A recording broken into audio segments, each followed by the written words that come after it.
ਜਿਹੜਾ ਰਾਮਸਰ ਸਾਹਿਬ ਵਾਲੀ ਜਗ੍ਹਾ ਤੇ ਸ਼ਾਰਟ ਸਰਕਟ ਹੋਇਆ, ਅੱਗ ਲੱਗੀ ਜਿਹਦੇ ਵਿੱਚ ਅਨੇਕਾਂ ਗੁਰੂ ਸਾਹਿਬ ਜੀ ਦੇ ਸਰੂਪ ਅਗਨ ਭੇਟ ਹੋਏ, ਸਿੱਲੇ ਹੋਏ, ਕਿਤੇ ਇਹ ਅੱਗ ਲਾਈ ਤਾਂ ਨਹੀਂ ਸੀ ਗਈ। ਇਹੋ ਜਿਹੇ ਸਵਾਲ ਹੁਣ ਹੋਰ ਪੈਦਾ ਹੋ ਰਹੇ ਨੇ। ਇਸ ਸਦੀ ਦਾ ਜੇ ਸਭ ਤੋਂ ਵੱਡਾ ਧੋਖਾ ਹੋਇਆ ਤਾਂ ਸਿੱਖ ਪੰਥ ਦੇ ਨਾਲ ਇਹ ਦੂਸਰਾ ਧੋਖਾ। ਪਹਿਲਾ ਧੋਖਾ ਹੋਇਆ ਸੀ ਜਦੋਂ ਗਿਆਨੀ ਗੁਰਬਚਨ ਸਿੰਘ ਦੀ ਅਗਵਾਈ ਦੇ ਵਿੱਚ ਬਣਾਏ ਹੋਏ ਜਥੇਦਾਰਾਂ ਨੇ ਪੰਥ ਨੂੰ ਸਰਸੇ ਵਾਲੇ ਦੇ ਅੱਗੇ ਵੇਚਿਆ, ਬਿਨਾਂ ਮੰਗੇ ਤੋਂ ਜਿਹੜੀ ਅਗਵਾਈ ਦਿੱਤੀ। ਸ਼੍ਰੋਮਣੀ ਕਮੇਟੀ ਦੇ ਇਹਨਾਂ ਜਿਹੜੀ ਅੰਤਰਿੰਗ ਕਮੇਟੀ, ਇਹ ਚੁਣੇ ਹੋਏ ਅਹੁਦੇਦਾਰ, ਇਹਨਾਂ ਦੀ ਨੈਤਿਕਤਾ, ਇਹਨਾਂ ਨੂੰ ਪਾਠ ਤੇ ਕੇਵਲ ਇਹੀ ਪੜ੍ਹਾਇਆ ਜਾਂਦਾ ਕਿ ਤੁਸੀਂ ਝੂਠ ਬੋਲੋ, ਰੱਜ ਕੇ ਬੋਲੋ। ਕਿਹੜੀ ਇਹੋ ਜਿਹੀ ਏਜੰਸੀ ਹੈ ਸ਼੍ਰੋਮਣੀ ਕਮੇਟੀ ਕੋਲ ਜਿਹੜੀ CBI, ਪੰਜਾਬ ਪੁਲਿਸ, ED ਉਹਦੇ ਮੁਕਾਬਲੇ ਤੇ ਇੱਕ ਇਸ ਤਰੀਕੇ ਦੀ ਸਜ਼ਾ ਦੇਗੀ? ਜਿੰਨਾ ਇਹ ਝੂਠ ਬੋਲਣਗੇ ਉਨਾ ਹੀ ਇਹ ਗੁਰੂ ਸਾਹਿਬ ਦੀ ਨਾਰਾਜ਼ਗੀ ਦਾ ਸ਼ਿਕਾਰ ਹੋਣਗੇ, ਉਨਾ ਹੀ ਸਿੱਖਾਂ ਦੀ ਨਾਰਾਜ਼ਗੀ ਦਾ ਸ਼ਿਕਾਰ ਹੋਣਗੇ। ਗਿਆਨੀ ਹਰਪ੍ਰੀਤ ਸਿੰਘ ਹੋਰਾਂ ਦੀ ਹੁਣ ਭੂਮਿਕਾ ਤੇ ਅਸਲ ਵਿੱਚ ਹੁਣ ਪਤਾ ਲੱਗਣਾ, ਕਿਉਂਕਿ ਇਹ ਰਿਪੋਰਟ ਅਕਾਲ ਤਖਤ ਨੇ ਭੇਜੀ ਸੀ ਕਿ ਹੁਣ ਉਹ ਹੁਕਮ ਦੇਣ ਸ਼੍ਰੋਮਣੀ ਕਮੇਟੀ ਦੇ ਪ੍ਰਧਾਨ ਨੂੰ ਕਿ ਇਹਨਾਂ ਦੇ ਉੱਤੇ ਕਾਰਵਾਈ ਕੀਤੀ ਜਾਵੇ। ਵਾਹਿਗੁਰੂ ਜੀ ਕਾ ਖਾਲਸਾ, ਵਾਹਿਗੁਰੂ ਜੀ ਕੀ ਫਤਿਹ। ਸੋ ਡਰੈ ਜੇ ਪਾਪ ਕਮਾਉਂਦਾ, ਧਰਮੀ ਬਖਸ਼ੇ। ਬੋਲ ਸੋ ਧਰਮੀੜਿਆ, ਮੋਹਨ ਕਤ ਧਾਰੀ ਰਾਮ। ਧਰਮ ਦੀ ਦੁਨੀਆ ਦੇ ਵਿੱਚ ਗੁਰੂ ਗ੍ਰੰਥ ਸਾਹਿਬ ਮਹਾਰਾਜ ਦੇ ਪਾਵਨ ਬਾਣੀ ਦੇ ਅਨੇਕ ਬੋਲ ਨੇ ਜਿਹੜੇ ਸਾਨੂੰ ਪ੍ਰੇਰਨਾ ਦਿੰਦੇ ਨੇ ਕਿ ਜਦੋਂ ਧਰਮ ਦੀ ਗੱਲ ਹੋਵੇ ਉਸ ਵਕਤ ਤੇਰਾ ਸਟੈਂਡ ਕੀ ਹੋਣਾ ਚਾਹੀਦਾ, ਤੇਰੀ ਜ਼ਬਾਨ ਨੇ ਕੀ ਬੋਲਣਾ ਹੈ, ਤੇਰੇ ਕਰਮ ਨੇ ਕੀ ਕਰਨਾ ਹੈ। ਅੱਜ ਸਾਡੇ ਖਾਲਸਾ ਪੰਥ ਵਿੱਚ, ਸਾਡੇ ਸਿੱਖ ਧਰਮ ਦੇ ਵਿੱਚ ਇਸ ਸਦੀ ਦਾ ਇੱਕ ਵੱਡਾ ਕਲੰਕ ਲੱਗਾ। ਅੱਜ ਸਾਡਾ ਤਮਾਸ਼ਾ ਬਣ ਗਿਆ ਪੂਰੀ ਦੁਨੀਆ ਦੇ ਸਾਹਮਣੇ। ਜਿਸ ਗੁਰੂ ਗ੍ਰੰਥ ਸਾਹਿਬ ਮਹਾਰਾਜ ਦਾ ਸਤਿਕਾਰ ਪੂਰੀ ਲਕਾਈ ਕਰਦੀ ਹੈ, ਜਿਸ ਗੁਰੂ ਗ੍ਰੰਥ ਸਾਹਿਬ ਮਹਾਰਾਜ ਨੂੰ ਅਧਿਆਤਮਿਕ ਤੇ ਤੌਰ ਤੇ ਗੁਰੂ ਸਾਹਿਬ ਸਾਡਾ 11ਵੇਂ ਗੁਰੂ ਦੇ ਰੂਪ ਦੇ ਵਿੱਚ ਸਾਨੂੰ ਲੜ ਲਾ ਕੇ ਗਏ, ਜਿਸ ਗੁਰੂ ਨੂੰ ਭਾਰਤ ਦੀ ਸੁਪਰੀਮ ਕੋਰਟ ਨੇ ਲਿਵਿੰਗ ਗੁਰੂ ਕਿਹਾ ਸੰਨ 2000 ਦੇ ਵਿੱਚ, ਅੱਜ ਅਸੀਂ ਤਮਾਸ਼ਾ ਇਸ ਲਈ ਬਣ ਗਏ ਕਿ ਅੱਜ ਉਸ ਗੁਰੂ ਦੇ ਨਾਂ ਤੇ ਇੱਕ ਰੌਲਾ ਕਿ ਉਸ ਗੁਰੂ ਗ੍ਰੰਥ ਸਾਹਿਬ ਮਹਾਰਾਜ ਸੱਚੇ ਪਾਤਸ਼ਾਹ ਦੇ ਨਾਲ ਜੇ ਧਰੋਹ ਕਮਾਇਆ, ਜੇ ਧੋਖਾ ਕੀਤਾ ਤਾਂ ਉਹ ਧੋਖਾ ਕਰਨ ਵਾਲੇ ਕੋਈ ਗੈਰ ਨਹੀਂ, ਉਹ ਸਿੱਖੀ ਭੇਸ ਦੇ ਲੋਕ ਨੇ। ਮੈਨੂੰ ਲੱਗਦਾ ਇਸ ਤੋਂ ਵੱਡੀ ਸਾਡੇ ਲਈ ਸ਼ਰਮਸ਼ਾਰ ਗੱਲ ਖਾਲਸਾ ਜੀ ਕੋਈ ਹੋਰ ਨਹੀਂ ਹੋ ਸਕਦੀ। ਮੈਂ ਅੱਜ ਜਿਹੜੇ ਪੁਆਇੰਟ ਤੇ ਗੱਲ ਕਰਨੀ ਲੱਗਾ ਕਿ 328 ਸਰੂਪਾਂ ਦੇ ਮਾਮਲੇ ਤੇ ਸ਼੍ਰੋਮਣੀ ਕਮੇਟੀ ਪੂਰੀ ਤਰ੍ਹਾਂ ਮੁੱਕਰ ਗਈ। ਸ਼੍ਰੋਮਣੀ ਕਮੇਟੀ ਕਿਉਂਕਿ ਕਾਰਵਾਈ ਦੇ ਉੱਤੇ ਤਾਂ ਪਹਿਲੀ ਸ਼ੰਕਾ ਸੀ, ਪਰ ਸਭ ਤੋਂ ਵੱਡੀ ਗੱਲ ਜਿਹੜੀ ਮੈਨੂੰ ਪਿਛਲੇ ਸਮੇਂ ਦਾ ਖਦਸ਼ਾ ਸੀ ਉਹ ਇਹ ਆ ਕਿ ਜਿਹੜਾ ਰਾਮਸਰ ਸਾਹਿਬ ਵਾਲੀ ਜਗ੍ਹਾ ਤੇ ਸ਼ਾਰਟ ਸਰਕਟ ਹੋਇਆ, ਅੱਗ ਲੱਗੀ ਜਿਹਦੇ ਵਿੱਚ ਅਨੇਕਾਂ ਗੁਰੂ ਸਾਹਿਬ ਜੀ ਦੇ ਸਰੂਪ ਅਗਨ ਭੇਟ ਹੋਏ, ਸਿੱਲੇ ਹੋਏ, ਤੇ ਜਿਨ੍ਹਾਂ ਦਾ ਸੰਸਕਾਰ ਗੋਇੰਦਵਾਲ ਸਾਹਿਬ ਕੀਤਾ ਗਿਆ। ਜਿਹੜੀ ਇਹਦੇ ਵਿੱਚ ਚੋਰੀ ਹੋਈ, ਸਰੂਪਾਂ ਦੀ ਗਿਣਤੀ ਲਗਾਈ ਗਈ, ਸਰੂਪਾਂ ਦੇ ਸੰਸਕਾਰ ਕਰਨ ਵਾਲੇ ਅਸਥਾਨ ਦੇ ਉੱਤੇ ਰਜਿਸਟਰ 'ਚ ਦਰਜ ਨਹੀਂ ਕੀਤੇ ਗਏ, ਇਹਦੇ ਪਿੱਛੇ ਅਸਲ ਵਿੱਚ ਕਾਰਨ ਕੀ ਸੀ? ਇਹ ਕਿਉਂ ਲੁਕੋਇਆ ਗਿਆ? ਕਿਤੇ ਇਹ ਅੱਗ ਲਾਈ ਤਾਂ ਨਹੀਂ ਸੀ ਗਈ?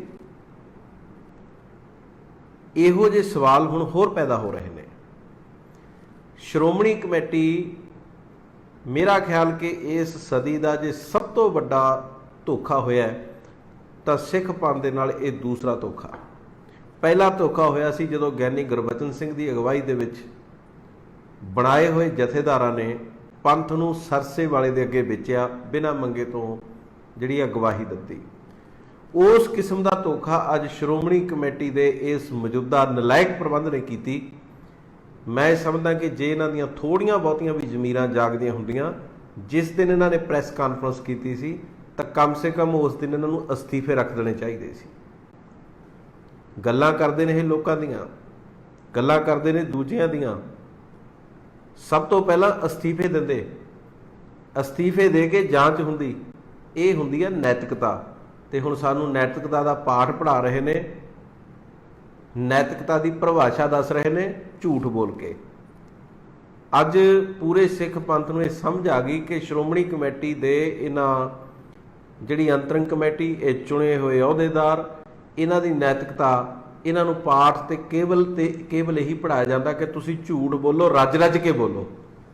ਜਿੰਨਾ ਤੁਸੀਂ ਝੂਠ ਬੋਲੋਗੇ ਉਨੀ ਤੁਹਾਡੀ ਨੈਤਿਕਤਾ ਵੱਡੀ ਹੈ। ਖਾਲਸਾ ਜੀ ਨਾ ਤਾਂ ਇਹਨਾਂ ਨੇ ਸਰੂਪਾਂ ਦੀ ਕੋਈ ਸਾਨੂੰ ਜਾਣਕਾਰੀ ਦਿੱਤੀ ਕਿ ਗੁਰੂ ਗ੍ਰੰਥ ਸਾਹਿਬ ਦੇ ਕਿੰਨੇ ਸਰੂਪ ਜਿਹੜੇ ਸੀ ਉਹ ਅਗਨ ਭੇਟ ਹੋਏ, ਚੁੱਪ ਕਰ ਗਏ ਉਸ ਤੇ। ਜਿਹੜੀ ਕਾਰਵਾਈ ਕੀਤੀ, ਮੈਂ ਤੁਹਾਨੂੰ ਪਿਛਲੀ ਵਾਰ ਕਿਹਾ ਸੀ ਕਿ ਇਹ ਡਰਾਮੇਬਾਜ਼ੀ ਹੈ।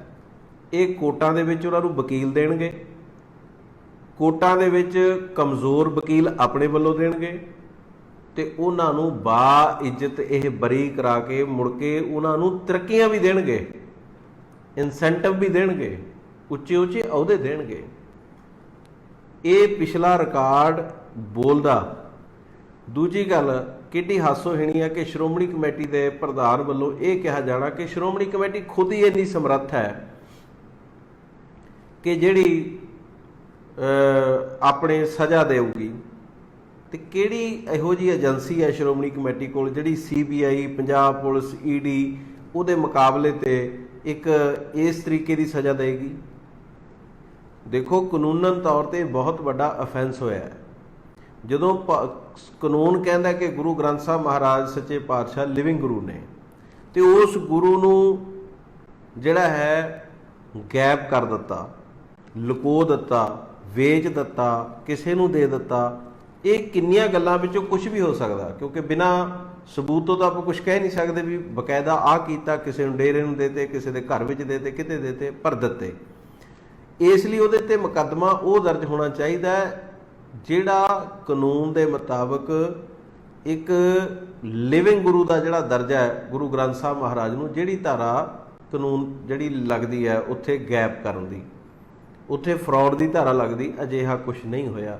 ਉਹ ਇਸ ਲਈ ਨਹੀਂ ਹੋਇਆ ਕਿਉਂਕਿ ਜੇ ਉਹਨਾਂ ਅਧਿਕਾਰੀਆਂ ਤੇ ਕਾਰਵਾਈ ਹੁੰਦੀ ਤਾਂ ਸਾਡੀ ਜਾਣਕਾਰੀ ਮੁਤਾਬਕ ਉਹਨਾਂ ਨੇ ਇਹਨਾਂ ਨੂੰ ਲਲਕਾਰ ਕੇ ਕਿਹਾ ਕਿ ਤੁਸੀਂ ਸਾਡੇ ਤੇ ਕਾਰਵਾਈ ਕਰੋ, ਉਸ ਤੋਂ ਬਾਅਦ ਫਿਰ ਅਸੀਂ ਤੁਹਾਡੇ ਪਰਦੇ ਖੋਲ੍ਹ ਲਵਾਂਗੇ। ਸੋ ਇਹਨਾਂ ਡਰਦਿਆਂ ਨੇ ਆਪਣੇ ਪਾਪਾਂ ਤੇ ਪਰਦਾ ਪਾਉਣ ਲਈ, ਆਪਣੇ ਪਰਦਾ ਲੁਕਾਉਣ ਲਈ ਇਹ ਕਾਰਵਾਈ ਤੋਂ ਇਹਨਾਂ ਨੇ ਸਾਫ਼ ਮੁੱਕਰ ਗਏ।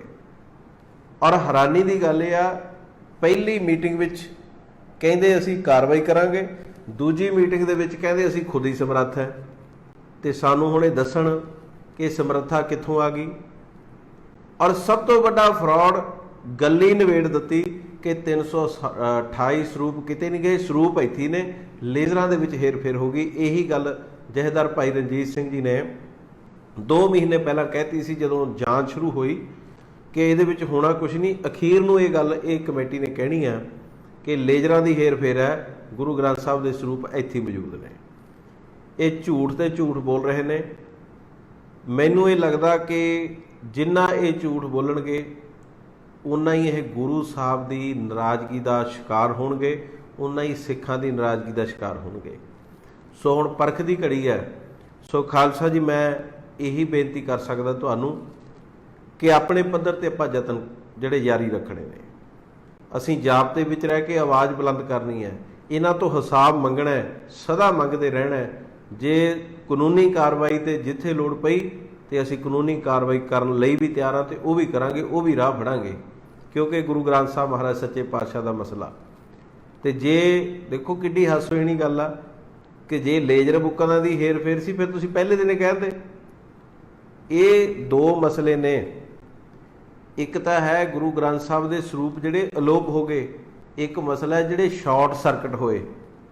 ਹੁਣ ਇਹਨਾਂ ਦੀ ਕਿਹੜੀ ਗੱਲ ਨੂੰ ਮੰਨੀਏ?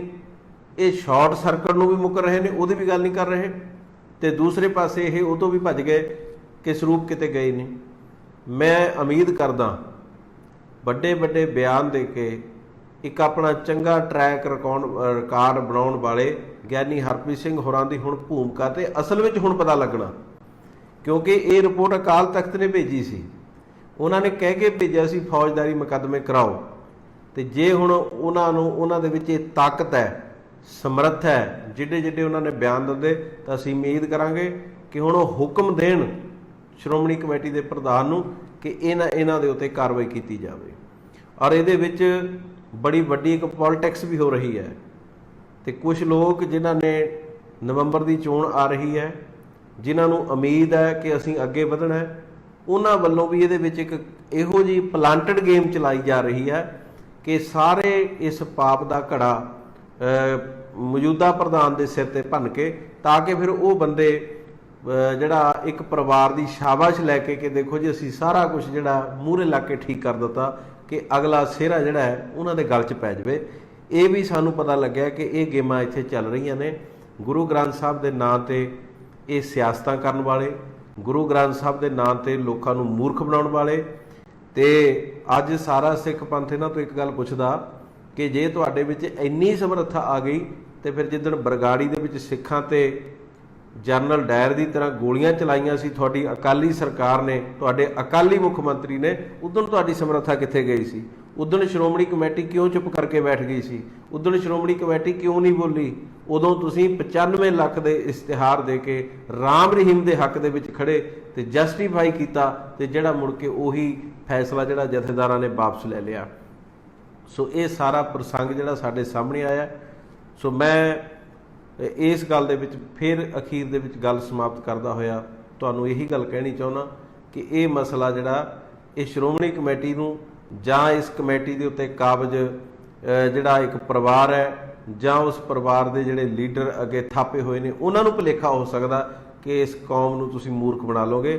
ਅੱਜ ਬੱਚੇ ਦੇ ਹਿਰਦੇ ਦੇ ਵਿੱਚ ਗੁਰੂ ਗ੍ਰੰਥ ਸਾਹਿਬ ਮਹਾਰਾਜ ਦੀ ਇਹ ਇਬਾਦਤ ਲਿਖੀ ਗਈ ਹੈ ਕਿ ਜੋ ਕੁਝ ਵੀ ਗੁਰੂ ਗ੍ਰੰਥ ਸਾਹਿਬ ਮਹਾਰਾਜ ਦੇ ਨਾਲ ਇਹ ਕੀਤਾ ਗਿਆ, ਗੁਰੂ ਗ੍ਰੰਥ ਸਾਹਿਬ ਮਹਾਰਾਜ ਗੁਰੂ ਅਰਜਨ ਦੇਵ ਮਹਾਰਾਜ ਸੱਚੇ ਪਾਤਸ਼ਾਹ ਨੇ ਪ੍ਰਗਟ ਕੀਤਾ ਬਾਣੀ ਨੂੰ, ਪਰ ਇਸ ਬਾਣੀ ਦੀ ਅਖੰਡਤਾ ਲਈ ਗੁਰੂ ਅਰਜਨ ਦੇਵ ਮਹਾਰਾਜ ਨੇ ਆਪਣੇ ਸਰੀਰ ਦੀ ਸ਼ਹਾਦਤ ਦਿੱਤੀ ਸੀ, ਆਪਣੀ ਸ਼ਹਾਦਤ ਦਿੱਤੀ ਸੀ। ਅੱਜ ਵੀ ਉਹਨਾਂ ਦੀ ਸ਼ਹਾਦਤ ਨੂੰ ਸ਼ਹੀਦਾਂ ਦੇ ਸਰਤਾਜ ਦੇ ਰੂਪ ਦੇ ਵਿੱਚ ਨਮਸਕਾਰ ਕੀਤਾ ਜਾਂਦਾ ਹੈ। ਸੋ ਹਿਸਾਬ ਲੇਖੇ ਹੋਣੇ ਦੇ ਰੋਜ਼ ਨਿਆਮਤਾਂ ਨੂੰ, ਇੱਥੇ ਹੱਕ ਨਹੀਂ ਕਿਸੇ ਦੇ ਰਹਿ ਜਾਣੇ, ਲੇਖਾ ਪਾਈ ਦਾ ਹੋਏਗਾ। ਸੋ ਇੰਨੀਆਂ ਗੱਲਾਂ ਮੈਂ ਆਪ ਜੀ ਦੇ ਨਾਲ ਅੱਜ ਕਰਨੀਆਂ ਚਾਹੁੰਦਾ ਸੀ। ਵਾਹਿਗੁਰੂ ਜੀ ਕਾ ਖਾਲਸਾ, ਵਾਹਿਗੁਰੂ ਜੀ ਕੀ ਫਤਿਹ।